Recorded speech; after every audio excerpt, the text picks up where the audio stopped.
નમસ્કાર ખેડૂત મિત્રો, તમારું સ્વાગત છે અમારી આ બજાર ભાવની ચેનલમાં। તો આજે તારીખ 29/5/2024 વાર બુધવાર। તો આજના આ વિડીયોની અંદર આપણે સફેદ તલ અને કાળા તલના ભાવ શું ચાલી રહ્યા છે તેની વાત કરવાના છીએ। તો વિડીયો પૂરો જોજો અને અમારી આ બજાર ભાવની ચેનલમાં નવા જોડાયા હોય તો ચેનલને સબસ્ક્રાઈબ કરી લેજો, એટલે કે તમને દરરોજે દરરોજ તાજા બજાર ભાવ મળતા રહે। તો મિત્રો, મળતી માહિતી પ્રમાણે ગુજરાતમાં સફેદ તલની આવકો સતત વધી રહી છે અને ભાવમાં 20 થી 30 રૂપિયાનો ઘટાડો જોવા મળી રહ્યો છે।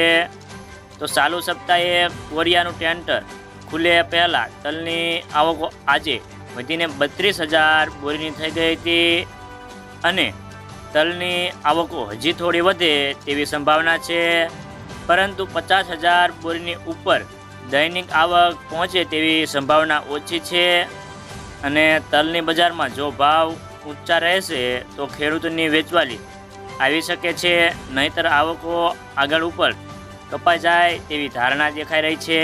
તો મિત્રો, ચાલો જાણી લે કે ગુજરાતના તમામ માર્કેટયાર્ડની અંદર કાળા તલ અને સફેદ તલના ભાવ શું ચાલી રહ્યા છે તે જે 20 કિલોગ્રામ દીઠ આપેલ છે। તો મિત્રો, સૌપ્રથમ જાણીશું આપણે સફેદ તલના ભાવ।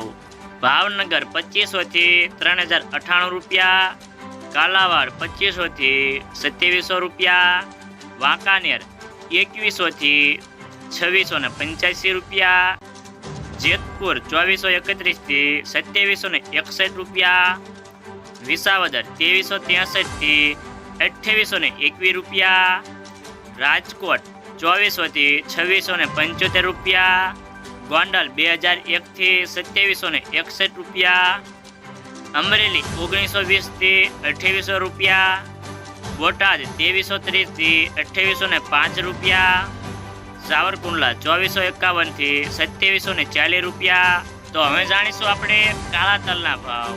રાજકોટ 2925 થી 3254, અમરેલી 1800 થી 3325 રૂપિયા, સાવરકુંડલા 3000 થી 3300 રૂપિયા, ગોંડલ 2000 થી 3200 રૂપિયા, બોટાદ 2800 થી 3195 રૂપિયા, તળાજા 2900 થી 3020 રૂપિયા, જસદણ 2880 થી 2881 રૂપિયા, ભાવનગર 2871 થી 3065 રૂપિયા, મહુવા 2801 થી 3340 રૂપિયા, વિસાવદર 2772 થી 3256 રૂપિયા,